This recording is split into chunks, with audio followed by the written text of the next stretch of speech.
Good afternoon, and thank you for joining us for the community engagement, what it is, and where to begin. My name is Ashimi Rocadia. I'm a senior studying computer science and information science, and I'm a member of the Blue and Gold Society. I am pleased to introduce you to your moderator for this afternoon, Dr. Elaine Allen. Dr. Elaine M. Allen is an educator who is committed to advocating for students, particularly individuals from groups historically underrepresented in science, technology, engineering, and math, STEM majors, career, and she is committed to creating a culture of inclusive excellence in STEM environments. She currently works as the Director of Educational Outreach and Community Engagement in the Swanson School of Engineering at the University of Pittsburgh. She's also a co-director of the Broadening Equity in STEM Center, a center excuse me, charged with creating an NSF-funded national network of STEM pre-college programs, as well as a local network of undergraduate STEM programs designed to broaden participation. Dr. Allen has a Bachelor of Science degree in Physics Education from Lincoln University of Pennsylvania, a Master of Education degree in Policy, Planning, and Evaluation from the University of Pittsburgh, and a Doctor of Education degree in Higher Education Management from the University of Pittsburgh. Dr. Allen, thank you for joining us today, and the floor is yours. Thank you so much, Ashumi. And hello, everyone. I really am excited to be here. My name is Elaine, and I'm your moderator for today. And this afternoon, we'll cover many interesting topics related to community engagement.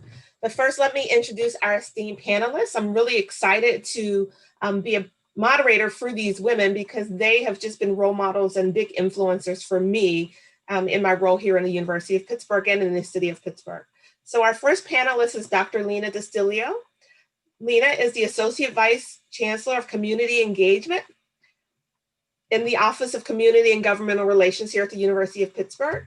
In this role, she's responsible for supporting community-facing work that includes government community relations, cultivating strategic opportunities to advance Pitt's community engagement agenda, and implementing the university's place-based engagement initiative through the development of neighborhood-based community engagement centers.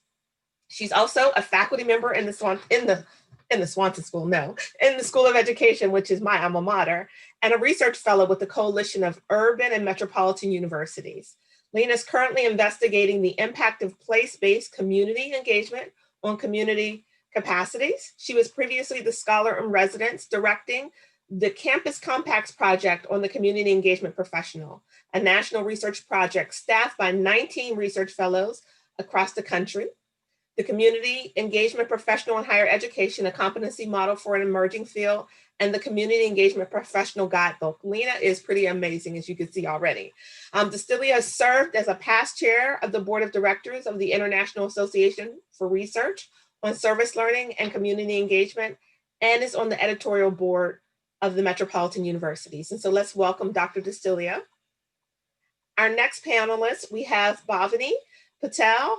Ms. Patel is the CEO and co-founder of Beam Data, a civic tech company that operates at the intersection of social issues and data. Her company built Be the Change, a participatory civic action app that allows people to provide feedback on legislative issues and share community causes directly with their elected officials. In 2019, Bhavani was a candidate for Allegheny County District 8 and came in second in a competitive three-way race. In 2020, she was appointed to the Pennsylvania Medical Marijuana Advisory Board and also currently serves as a Biden delegate to the 2020 Democratic National Convention and vice chair of the Edgewood Democratic Committee. As a Pittsburgh native, she volunteers her time on the boards of several organizations, including the University of Pittsburgh MQE Advisory Board, Second Generation PAC, the Bhutanese Community Association of Pittsburgh, and Civically Incorporated. And so she earned a BPhil in International Relations, not a BPhil, an MPhil in International Relations from the University of Oxford as a Rotary Global Grant Scholar, and a BPhil in International Area Studies from the University of Pittsburgh as Phi Beta Kappa. So pretty impressive. Bhavani is also a graduate of Emerge, Pennsylvania. She has been recognized as a Rhodes Scholarship finalist, and most recently as 30 Under 30 recipient with the Pittsburgh Business Times, 40 Under 40 by Pittsburgh Magazine, and a finalist for the Athena Young Professionals Award. And then last, but certainly not least, we'll be joined by Dr. Laurie OConnor. Dr. Laurie OConnor is an assistant professor of education at the University of Pittsburgh in the Center of Urban Education, and one of my co-conspirators, as is Dr. Lena. Her research focuses on examining the connections between families, communities, and education across spaces, with a particular focus on fostering equity and justice for children and youth in urbanized educational systems. Dr. DeLeon OConnor earned her PhD in sociology from Northwestern University. She also holds an MAD in secondary education from Boston College and taught secondary social studies in the Boston Public Schools. Dr. DeLeon OConnor's research has been published in the American Educational Research Journal, Teachers College Record, and Urban Education, among other outlets. She's a co-author of the 2019 book, These Kids Are Out of Control, Why We Must Imagine Classroom Management for Equity. So thank you, ladies, for joining. Before we begin, I want to note that if during our discussion, any viewer has a question, please just put that in the Q&A and we will get back to that at the end. And we'll also be answering those as we move through the process. But we really want to just dive in and hear from you about your expertise. And so first question, and you can answer it in whatever order you like. What is community engagement and how does it relate to your work or your research? Who would like to go first? Dr. DeLeon. Oh, Elena, I'm happy to chat. And by the way, I'm just so excited to be part of this panel. I mean, we have got some really amazing community engagement experts here, and I'm just so excited to be part of the conversation. So my work really is centered in higher education, and the work that I do on community engagement is focused on bringing institutions of higher education into engagement with their broader communities. So here at Pitt, we define community engagement as initiatives that are collaboratively developed and delivered through reciprocal partnerships between members of the university and members of our broader public. And it's that reciprocity, that kind of give and take, that for me is definitional to what community engagement is. Thank you. I'd like to build on that because I actually wrote a chapter not too long ago that really built on Lena's work on reciprocity and really thinking about that as the core, right? It's not something that we, whoever that is, if that's in higher ed or corporations, it's not something that we do to somebody or even on behalf of somebody, but it's really that with that I think is what makes community engagement. And from my perspective, you know, I'm also in higher education, and that's not what I study. I like to think about that in similar ways to Lena. And then I'd add another layer that comes up a lot for me as someone who instructs in our School of Education, in particular in our EDD program, which really encompasses not just the Pittsburgh region, but much broader, folks who are in varying communities of practice. And so I see it as also this opportunity to develop communities of practice and co-construct, and you use the word, Elaine, like sort of co-conspirators, right? But to develop this sort of this collective of pushing toward, for me at least, issues of equity and justice as we do that in community. And that community could be within your own workplace. It could be connected to broader areas, but that's really the way that I see it. Thank you. Before we move to Bhavani, and I'm going to have you chime in, one of the things that I hear both of you say is when you're working with community, you're working in partnership. So what are some of the things that people have to do in order to step into that partnership in a way that is constructive and not destructive? You know, I think that the whole notion of partnership really starts with this earnestness about trying to figure out what can we do together. And, you know, if that's the question, right, that we're entering the relationship with, that means that we're open to the answer. So there's sort of a humility that we have to exert when we're looking to be in partnership with one another. This idea that, like, look, I don't have all the solutions or answers. I don't have the agenda that we're going to follow. Together, we're going to build this. And I think that's a promising approach to being in a respectful, mutually beneficial relationship. And I think like connected to that is recognizing, what strengths and assets you bring, but also recognizing you are not the whole. And so coming to whomever you're partnering with trying to understand their strengths and assets rather than coming in to fix something, right? And I think that ends up being a lot of what community engagement sometimes is centered around, this fixing, because I've got the knowledge or the money or something that is needed in a community, as opposed to I'm coming with some strengths and assets and resources, and you are as well. And so how do we harness the collective benefits of us working together? Thank you. That's very helpful. And Bhavani, I'll come over to you. What is community engagement and how does it relate to your work?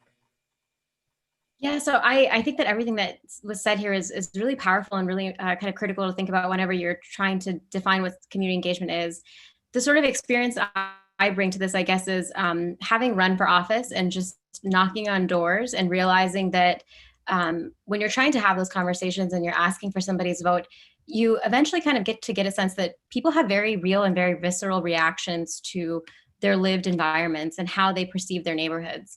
And that's for a lot of reasons. I mean, oftentimes, people grow up in their communities and, they've been rooted there for so long and they've seen sort of the transitions, the socioeconomic transitions, the ups and downs. And essentially, I mean, these people truly are the holders of the histories of their communities. And they have a lot of powerful insight on policy and how things should be constructed and community development and what engagement should look like.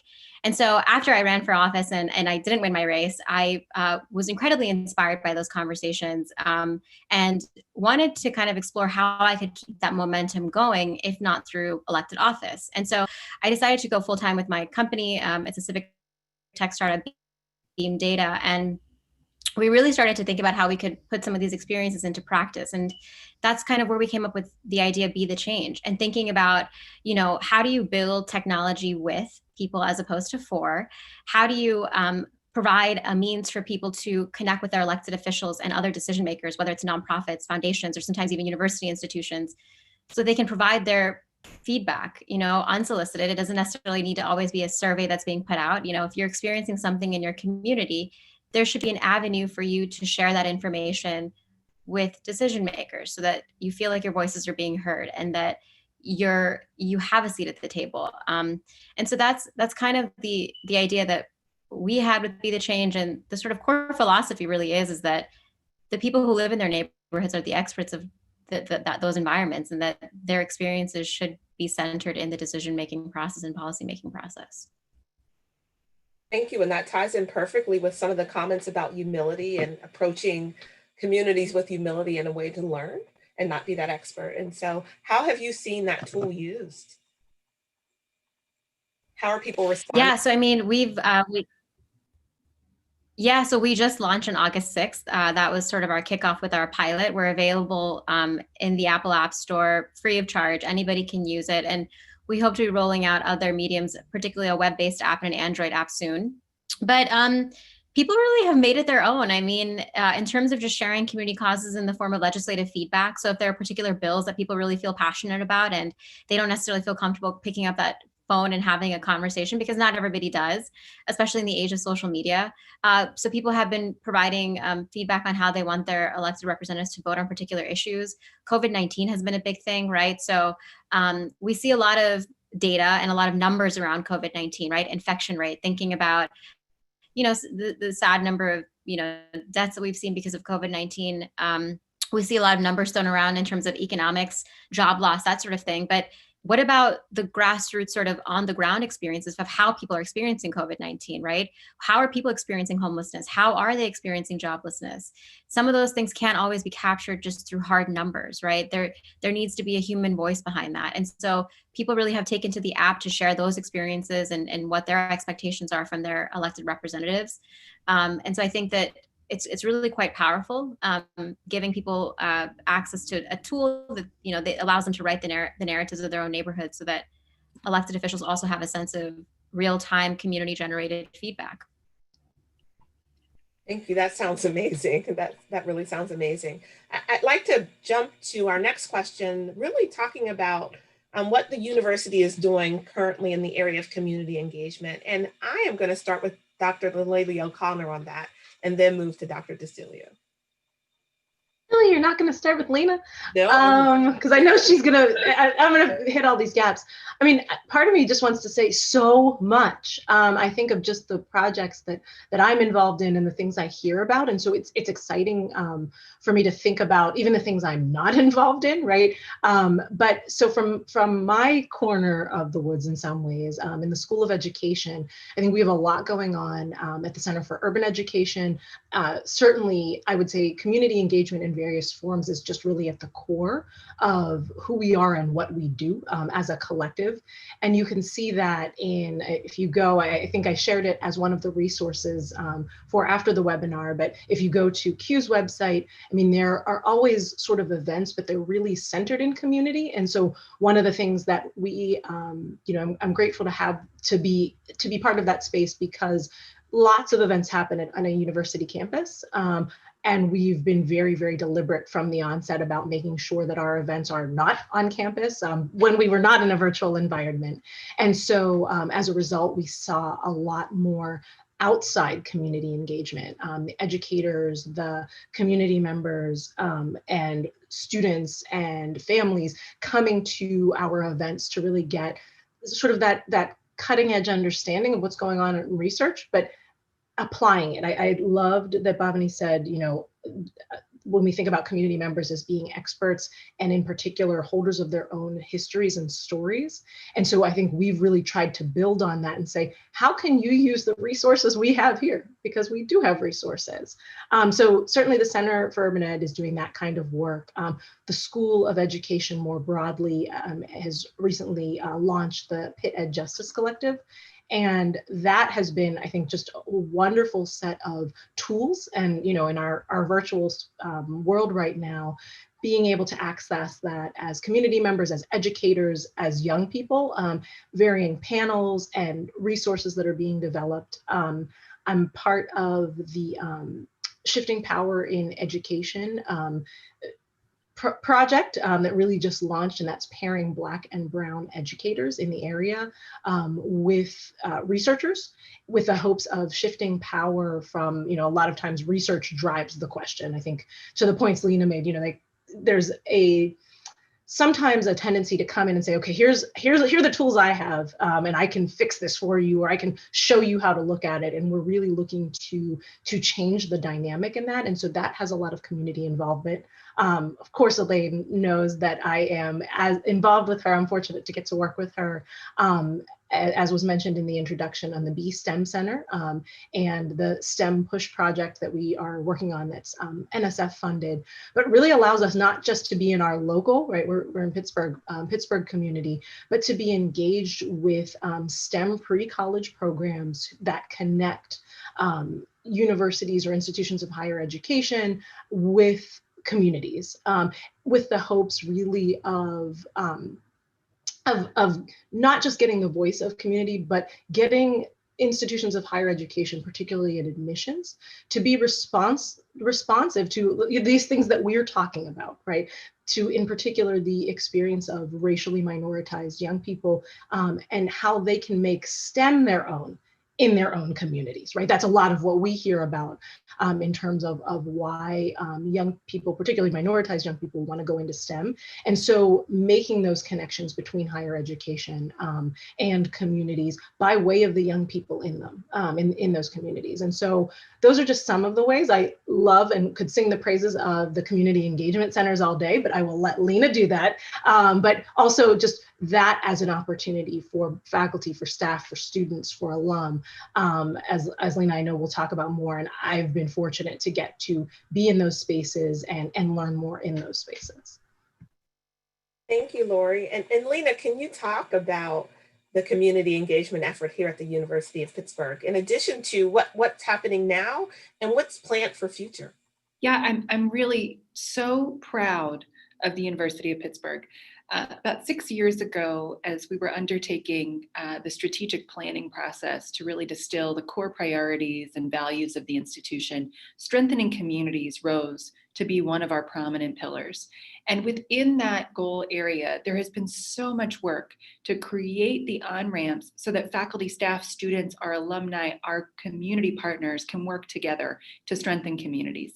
And part of that work has been realized through the community engagement centers, this initiative that Laurie just spoke of. And in fact, I'm coming to you today from the Community Engagement Center in Homewood. I really had hoped to be sitting in the lobby so you could see the vibrancy and the energy of this place, but then realized that I would have to wear a mask. So I'm in our conference room, still pitted up, as you can see. But you know what these facilities are, they really anchor the university's long-term commitment to working deeply in partnership with a community. In this case, I'm in Homewood. We work very deeply with a whole advisory council of stakeholders to help us align the university's gifts and talents, the assets, as Laurie talked about before, of the university with the gifts, talents, and assets of these communities to help strengthen the community, to help strengthen our teaching, to help strengthen our students' educational experiences, to help strengthen research, but always in a way that moves us all forward together. And so the community engagement centers, we have one here in Homewood. We have one that's opening in the Hill. We're in a temporary facility right now. We're very excited about that. They are the physical home to the commitment. They house our staff who are expert in helping the university get connected in the community. And they provide a platform for all 16 schools at the university to become meaningfully involved, doing work with community members. And so, you know, this is in one way that I get to work with Lena often. We have a science lab here at the Community Engagement Center in Homewood. That science lab is meant to be a neighborhood-based ecosystem for STEM and science, right? And open and permittable to make sure that we can bring the very best together of what the community has to offer and what the university has to offer. And so it's been really exciting to be part of that project. That is just one initiative that the university has. There's a couple of others that I think bear mentioning, and that is, right now it's the year of engagement at Pitt, which in part is expressed through community engagement. And so Dr. Kathy Humphrey, our Senior Vice Chancellor for Engagement, leads that effort.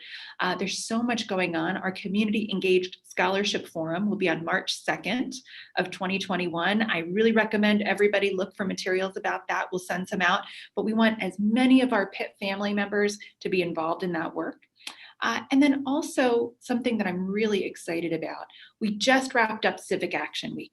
That was just last week. And Civic Action Week, which is co-led by Community and Governmental Relations and Pitt Serves, it is bringing a new framework to how we think about community engagement. The framework is basically this: as we are attempting to strengthen communities, help communities be more equitable and more just, there's a whole array of ways that we do that. And Bhavani spoke to a couple of these earlier. We want people, whether you're faculty, staff, student, alum, partner, to understand that whether you are invested in social entrepreneurship, direct service, political action, philanthropy, and a couple of others, you are in the business of community engagement. In other words, it's not only direct service, it's not just volunteerism, it's all of this working in concert that brings that about. So that Civic Action Week really led faculty, staff, students, and others through 41 different virtual programs, 13 in-person experiences across those different civic pathways. And you'll see more about our civic pathways in years to come. Thank you. That's very helpful.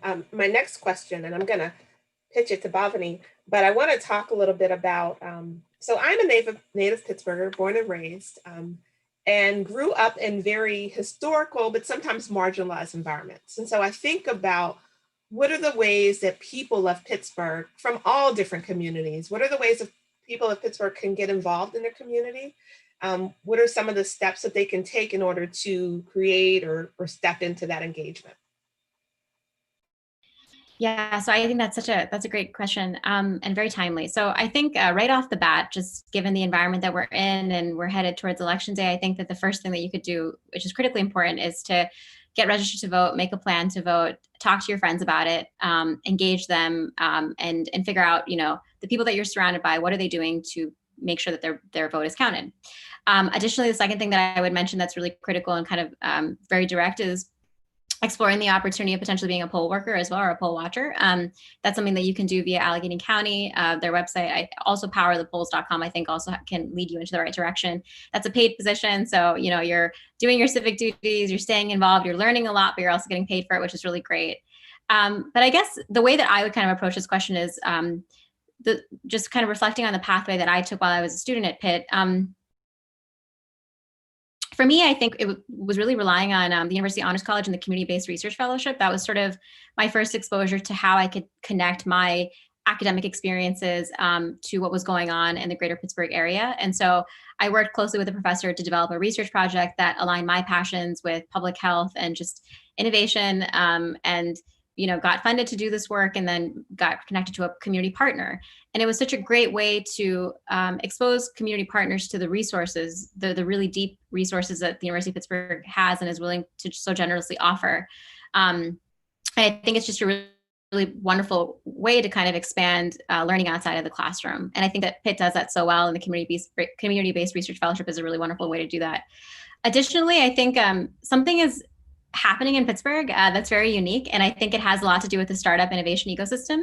There are a lot of really cool people in the Pittsburgh area that are being supported by Pitt, CMU, and other universities, people who have really great ideas, and now is the time, I think, to kind of get plugged into that. If you care about issues around social justice, equity, I think a lot of startups are trying to think about how they can use, artificial intelligence, data, all these really cool tech concepts to address these issues of equity. And so I think for me, I might be a little biased, but I think it's really exciting to think about how we can kind of flip these ideas on its head and, really broaden the perspective of how we approach these issues, and maybe inject a little bit more innovative ideas and partnership building with startup community to do that work. Thank you. So I want to add to your question as I pass it to Laurie and Lena. So I also direct Investing Now, which is a pre-college program in the Swanson School of Engineering. And so a couple of years ago, really thinking about a lot of the technology innovation that's happening in Pittsburgh, we talked about that at our kickoff meeting and really challenge students and parents to think about how particularly communities of color can be engaged in that.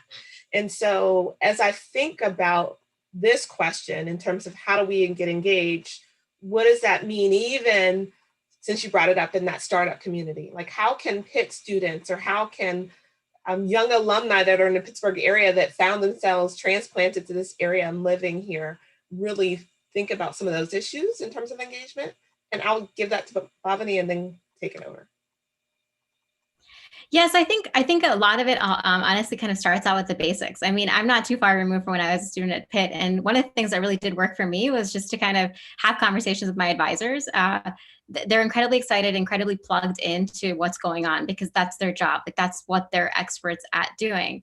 And so, getting those names and just sending a quick email via LinkedIn and saying, hey, like, I'm really interested in the work that you're doing. Are you looking for an intern? Are you looking for somebody to do some interesting research for you? And there's so many, before, when I was at Pitt, we were just kind of getting started in the startup world. But I think cold emailing folks on LinkedIn and showing interest in their work works. I mean, it sounds kind of basic, but it's such a great way to get plugged in. Also, I mean, the Engagement Center in Homewood, I've heard such phenomenal things about what's going on in the Homewood community in terms of innovation, and really thinking about how we can solve some of these stickier issues with community and centering community voices. So I think it's just doing a little bit of research and really relying on advisors to kind of point you in the right direction based on what your interests are. But the first place to begin is kind of understanding what you're interested in and what skills do you have to offer, and where you can kind of plug those in. Thank you. I'd like to build a little bit there. And I think whenever somebody asks me, how do I start? How do I get involved? One of my recommendations is you build your network, right? And this is really what we just heard. We all have fantastic ideas for what could happen to advance communities. There are so many people working to make that progress and advancement happen. And so getting connected to where those people are doing that work and saying, how can I help? I'm so interested in what it is that you're doing. How can I help? I think that's really critical, because otherwise we can sometimes duplicate, right? We can sometimes, sort of create work where it's already happening. And instead, these issues that face our communities are so critical. We need everybody rowing in the same direction to get there. So I do recommend you connect and you ask, how do we get connected? And certainly for our alumni, that can happen in so many different ways. But I would invite, if any of you have any interest in sort of getting into the university's network of engagement, I would be happy to help. My office would be happy to help.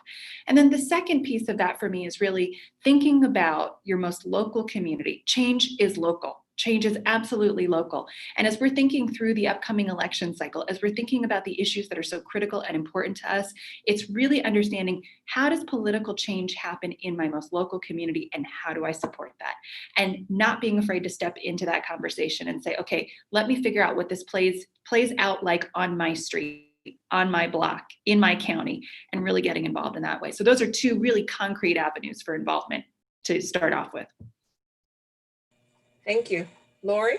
And just to emphasize, I think what both Lena and Bhavani were saying, it is drawing from your networks, not feeling like you need to be the leader of all the things, or I think sometimes that can be very overwhelming as well. Like, you don't need to reinvent the wheel. There are so many great, and so whether you're here in Pittsburgh, and there's so many wonderful organizations that, and I think this taps into another point that Lena was making, that we all have our own assets and strengths coming in, but we also all have our own interests. And so some folks, I appreciate, don't like going door to door, right? They feel very uncomfortable doing that. That is not their strength. That is not what they are adding.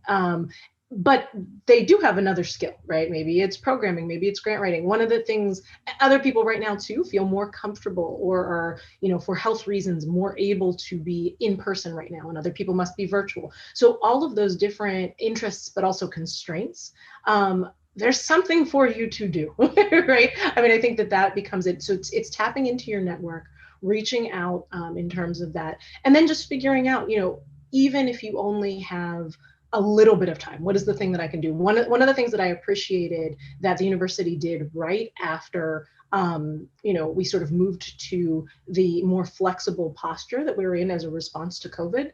And a lot of people were not on campus. And so one of the first things that I saw, and I remember being like, this is fantastic, was here's some opportunities to volunteer or to contribute. And those involved anything from fixing or procuring a computer for local students. And that's, when I think of volunteering, I am the person. I'd love to knock on doors. Like, you got me. I am there. I've been doing that since I was a little girl. I will talk to you. I am happy. Where are we going? I have a teenager who is not like that. I also have a partner who is not like that. But if you say, hey, here's this thing you can fix, and it will go to somebody, you don't ever even have to talk to that person.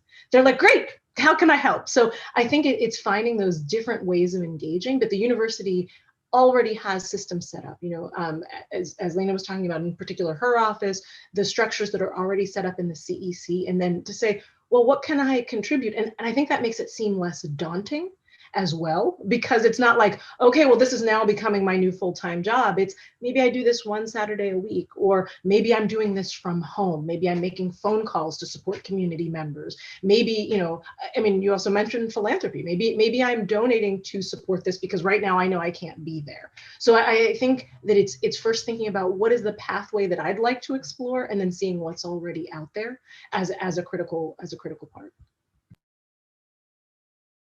So Laurie, I guess to kind of connect with your statement, one of the things that really always just touches my heart with the University of Pittsburgh is homecoming becomes this space where everyone comes back home, and you see not only this celebration of people coming together to hang out and enjoy sports and reconnect, but you almost see them descending upon the University of Pittsburgh, as well as the Pittsburgh community, to make a difference. And so, for example, I've been an active part of the AAAC, the African American Alumni Council. And so one of the things that they do every year is they go into the schools and do various programs in the schools.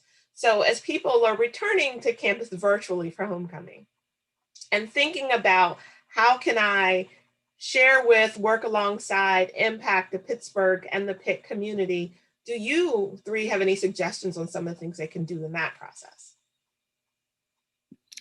Yeah, the very first one that jumps to mind is connect to how your school is already involved in the community. Every single school at the University of Pittsburgh, including the Honors College, including most of our university centers as well, have very strong, robust, community engaged programs. And so they would be delighted for their alumni to show their support, want to get involved and connect. And your dean's offices can absolutely help connect you there. The second, give us a call at the community engagement centers. We would love to help you connect. In fact, we're actively looking for speakers that can come back and speak with young people about their career paths, right? Just broadening our young people's minds about what career options are available to them. So those are two pretty concrete ways right off jump. Thank you, Lena. If you haven't already, check out the, Pitt's got their hailing from home and their stay at homecoming, which clever. But in terms of thinking, because sometimes it's also, I guess this is another important point, it can be very, very fun to be community involved. It needn't be like I said, when I'm dragging my older daughter who does not like going door to door to, knock on doors and distribute things. I mean, it can be done in community, right? With folks, as Lena mentioned, from your school that you would normally gather with. And so what are the things that you can do together? Because I think that, especially at this time when so many things are virtual, figuring out how you can host if we were talking earlier about voting or getting out the vote sort of movements, what are those local things that you can do in collective with other folks, even if you're on Zoom, to say, oh, hey, we're all writing postcards and wearing crazy hats, or we're all, we're doing something that makes it feel like we're in community with one another while supporting our community. Because again, I think that aspect of it is what a lot of us are really missing right now, right? Like that feeling of being in community while we're supporting, important initiatives. Thank you. Bhavani, do you have anything to add to that? Yes, I think the perspective that I have is sort of I'm on the sort of receiving end, being an alumni that's kind of just having finished. And so I've been lucky enough to kind of have done these things and seen where it can lead. And I guess I could speak to some of the experiences that I've had with that. So, still very new with just kind of building the startup community. And getting involved, but I very quickly leaned on my network at Pitt, just trying to develop my own thought leadership in this space. And the way to do that is, obviously to be active on social media and have feedback on the spaces that you're trying to engage with. And that's one way that we see people doing that, but also just letting people know in your network at Pitt that you're doing this work and updating them and letting them know that, this is how far you've come on this project that you had mentioned and that you're interested in engaging with Pitt somehow. And before you know it, I mean, as was mentioned, you're speaking on a panel about these things, or you're getting connected to existing research to support another professor. And so it does work. And just last week, I participated in Civic Action Week, led a webinar on Be the Change and how students could get involved with civic tech. We're working on some projects with Pitt Serves as well. So it really does kind of have a snowball effect. And I think the critical thing here is to kind of drop the seed in a sense and say, hey, I'm here, I'm interested, I'm doing this work, and then kind of let it happen from there, as opposed to, coming at it directly with your own ideas or your way of doing it. I think it's really beneficial to drop it and then see where it leads, to make sure that you're elevating existing efforts, as opposed to, which was really importantly mentioned, is creating extra work that doesn't need to exist. And I think that will truly allow you to have the greatest impact, and then also simultaneously learn more about the work that you're doing and develop your own leadership in that space. That's really thoughtful advice, particularly for students or people that are younger, sort of navigating that space. And so I say this to alumni and to the panel. So we talked about all these other ways you can connect. Remember, there are tons of students here that are living through unprecedented times. And so typically there's this connection out and maybe connection with people that you were in class with, but really even thinking about how do you connect with students as an alum? And so I know that we have the Pitt Commons, and that's something that alumni can engage with and connect with students through that venue or that platform. I would just encourage you to do that as well. Students need your support in this strange time so that they realize, wow, I'm connected to a bigger network and it goes beyond just what we're in right now. And so I have another question. So in observing all these wonderful women that are part of this panel today, what do you think is special about women in terms of engagement? Is there anything special, or can you tell me, like, what would you say? I guess I don't have my question together well, but what would you say? Is it a coincidence that women are here? Is that something that you're driven to do as women, or any thoughts about that topic in general? Well, Elaine, I'm happy to sort of talk to this first. When we look at just research literature about community engagement in higher education, people who express as women are overrepresented in community engaged efforts within higher education.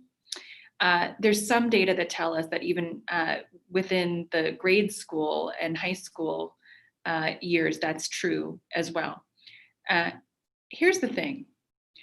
There's something interesting about that somewhere along the way, we may have, as a culture, created a norm that community work is women's work. And I think that I am drawn as a woman to this work because it's highly relational. It's highly impactful. There's a legacy that gets created when I work with somebody shoulder to shoulder, and I understand what's important to them and what's important to our communities. But the truth here is that engaged work is everybody's work. It's everybody's work. When we put our skills, our gifts, and our talents into play with others, our communities get stronger. And so that means that everybody is welcome at the community engaged table. So yes, we're overrepresented, but I definitely want to see if we can disrupt that norm and if we can start to move in a bit of a different direction. Just building on that too, I want to tie in with the idea of the way that community engagement is often positioned or seen, I think, to the point that Lena makes. And if we think about all that goes into, I mean, I think across the three of us, we've been offering examples and opportunities that maybe folks don't think about as community engagement. Like, I love that example again of thinking about it through innovation, thinking about it through the lens of, okay, I can access more resources, or I can access, and I think we need to redefine or broaden the definition so that more people can see themselves in it, right? That it isn't just about that relational, although everybody can be relational and in relationship with each other, but that it's that broadening of understanding of what it means that I think would also allow us to cast a wider net in who's engaging in it.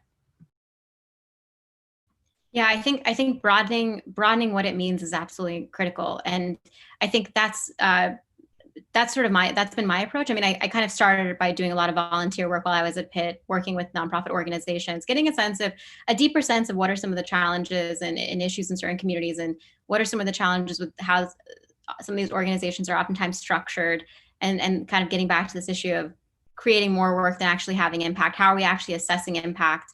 And so I did a lot of work in terms of just understanding those broader questions, but my approach was very on the opposite side, right? I decided to take more of like a tech approach, thinking about data when it came to these challenges. And I'm very much so a minority in that community when it comes to being a woman, a young woman of color, building a tech-based startup I don't have a tech background, I don't have a data science background, but ironically, the fact that I'm able to act as that conduit between somebody who's building this tech and guiding our development team, but having been in the community and knowing what is needed, or at least what I interpret as needed, that I think is what makes what we're building at Beam Data and Be the Change very different. I think that's the uniqueness of it.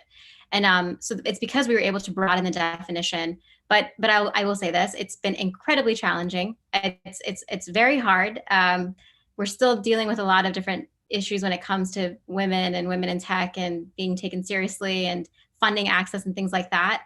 And so whenever I am feeling down and I feel like, I begin to question that, I turn to the women in my life who have served as mentors to guide me. And I think it's so important to remember that, you're not alone on this path, that there are other people who've walked that, and because they've walked it, it's a little bit easier for you. And to rely on that is so important. Thank you. So I heard a couple of things between all of your comments. One, as women like that relational sort of connecting, right? But I also heard loud and clear that community engagement work is everyone's work. it is not just the work of a woman. It's everyone's work to engage and support and uplift and work alongside. So thank you for that. We want to go to some of our questions. So I'm going to call on Alex to help us navigate that. Hi, everyone. I'm Alexandra Waltmeyer from the Pitt Alumni Association.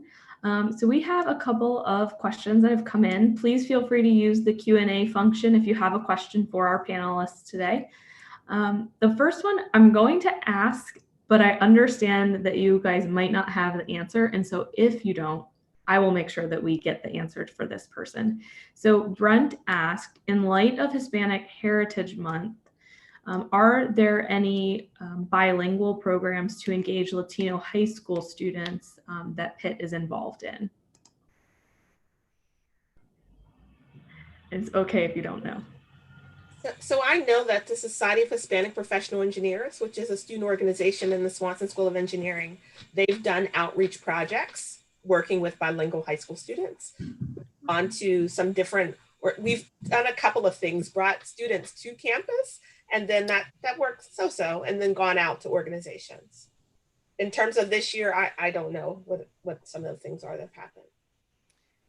Yeah, I would offer that we do have quite a few different relationships and links to Hispanic serving and Latinx serving organizations. There are a couple of different efforts that spring to mind. We have an active youth-based participatory research board being implemented at Casa San Jose, and so that is with high school students and would be bilingual. We've had historically through Patricia Dacume's work in public health outreach to young people in our Spanish-speaking communities, and so Mr. Rondon, I'd be happy to help you connect to some of those, but that's an area that is of importance to the university. And just to add on to that, just in terms of, I think building on what Elaine said, there are other student organizations that I know have the support and leadership also of faculty that are involved, including the Latino Students Association, and then a variety of like Caribbean, Latin American student associations, and then those specific to graduate students that might, I know they put on varying events throughout the year that connect with the broader community, and so they may also be a good resource. Great, thank you. Okay, so I would love to include you, Elaine, in the responses to this. So our next question is, what inspired you to get involved and do the work that each of you do? And I should pick someone to start with, shouldn't I? Okay, how about Bhavani? We'll have you go first. Yeah, so I think my exposure to community engagement work and sort of what really kicked it off for me really started at Pitt, and it was my community-based research fellowship. I truly think I was exposed with support, financial support. I was given the autonomy to kind of do that work unhinged, and it was really great.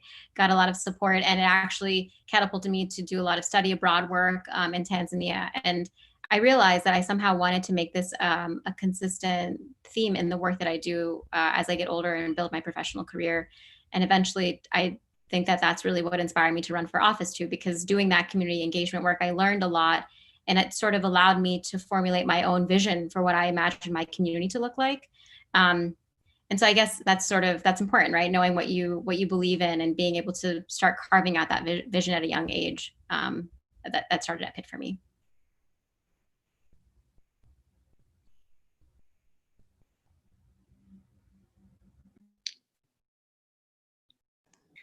I'll call on someone. Elaine, how about you go next? Sorry. Okay.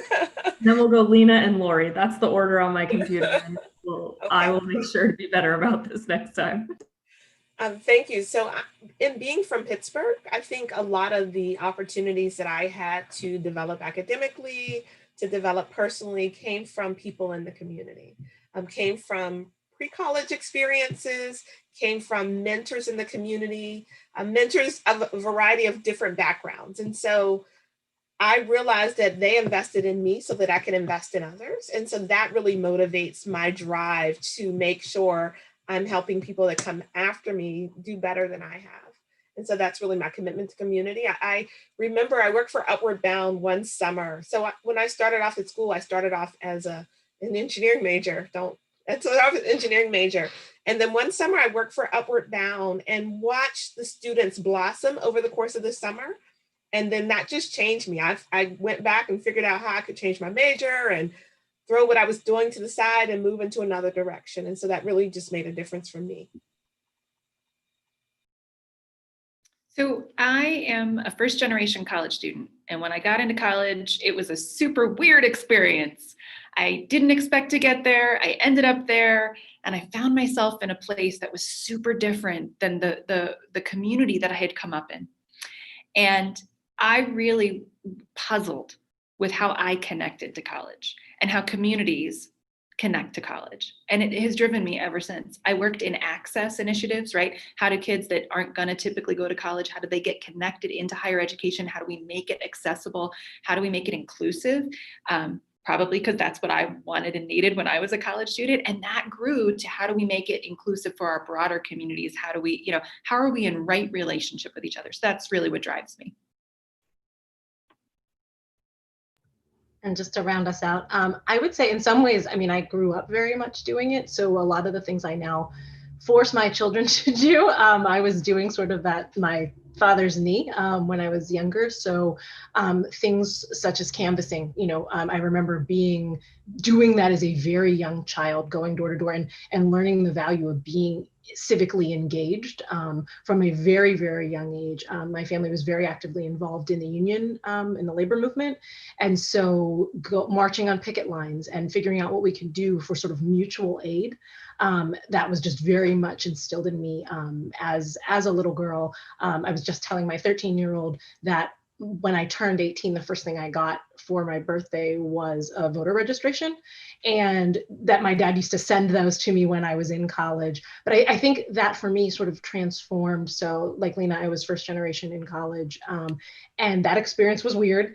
But I also was a high school teacher. And then, so to me, when I moved into the higher ed space, it just didn't make a whole lot of sense to me in many ways. And so in some part, it was making it more accessible in various ways, but also in another way, it's just figuring out, and I think, again, I would attribute this to my parents, that thinking about like, so you have, right, and I'm at an amazing university and I have access to so many different resources. How do you make sure others have as well?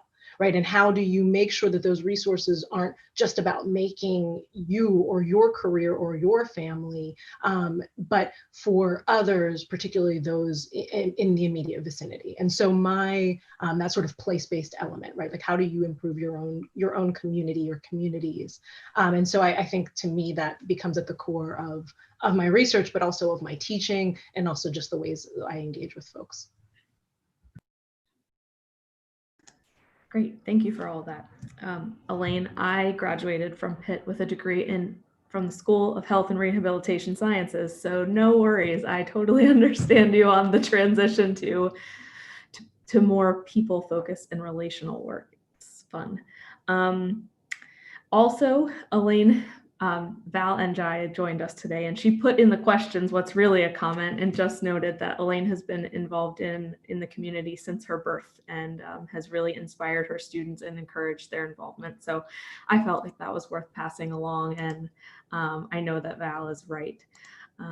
Okay, so I think we have time for about one more, and I think I'm going to go with this first one, which is what is one thing that someone can do right now or today to take a step in the right direction or in the direction of starting to be involved in their community? And you're welcome to utilize, the work that you're doing as a first step, whatever works for you. So let's go. We'll go backwards. So let's go Lena, Laurie, Elaine, Bhavani. Yeah, mine's short and sweet. The big headline is find a civic mentor. What that actually means is this: look for a change maker in your life and ask them how and why they're doing it. It's just that simple. That's where it starts, asking those questions. I would second that for sure, right? And that will give you good leads. I would also say go to, I know you're going to send out some information, but go to the sites that we mentioned, right, that we've been talking about, because they're great first steps. Maybe find that person, as Bhavani said, on LinkedIn and send that email today. I would also say just number one, if you're going to give me just one thing, you could do it today. Vote. That was perfect, the vote. So I don't have to say that again. I'll just emphasize it.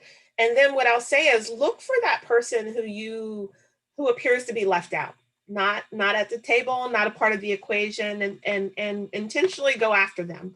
Pull them into the conversation, pull them into the engagement, pull them into the effort. Yeah, I echo all of that. Another thing that I want to mention from our previous question, I'm also a first generation college graduate. So I think that there's something interesting there that's happening too. So we're all women, but we're also, I believe Dr. Allen also mentioned that she's a first generation college graduate too. So I think my thing would be to vote, obviously, and check out the app, download Be the Change. And I think that'll give you an opportunity to potentially stay involved post-election day and carve out a way to connect with your state legislators. Awesome. Thank you all for being here today.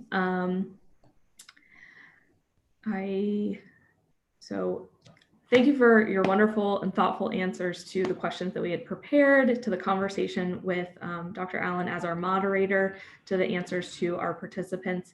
We are going to send a follow-up email to everyone that tuned in via our Zoom link that has lots of resources about the community engagement centers, the Center for Urban Education, voting, and some of the other things that were mentioned by these women here today. If you're watching and tuning in from Facebook or YouTube and you'd like to get those resources, feel free to reach out to me.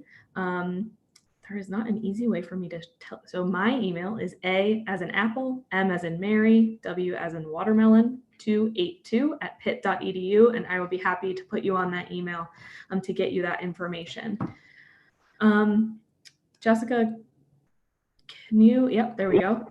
We're gonna just put up a couple more things. I did not ask them or hold them to this. These women brought up homecoming all on their own, but that is something else that's coming here very shortly from the Pitt Alumni Association, and we would love to have you join us for those events next week. Please check out our website at homecoming.pitt.edu and tune in. There's actually 2 sessions that I think would be of real interest if this was a topic that was of interest to you today. On Tuesday, October 20th, Distinguished Alumni Fellow David Frederick is going to be in conversation with Acting Dean Audrey Morell of the University Honors College to talk about the importance or the power of engagement. So perfect tie into community engagement as well as our year of engagement here at Pitt. And then on Wednesday afternoon, our other Distinguished Alumni Fellow for 2020, Sunday Bridget Jones, is going to be in conversation with our new Dean of the Graduate School of International and Public Affairs, Carissa Slaughterback, and they're going to talk about finding purpose. And Sunday does really wonderful work funding community programs. So there's lots of connections to what we talked about here today and the conversations that are going to happen next week. So I hope that you can join us. I want to say a final thank you to these women and thank you to everyone for joining us here today. If you're watching from Zoom, a survey is going to pop up after we close this out. We would love it if you could take it, and we will also include that link in our follow-up email tomorrow. I can't say thank you enough. The Pitt Alumni Association really appreciates you being here and really appreciates the 4 of you for being here with us today. So thank you, Elaine, Lena, Laurie, and Bhavani. We really appreciate it. Thank you so much. Hail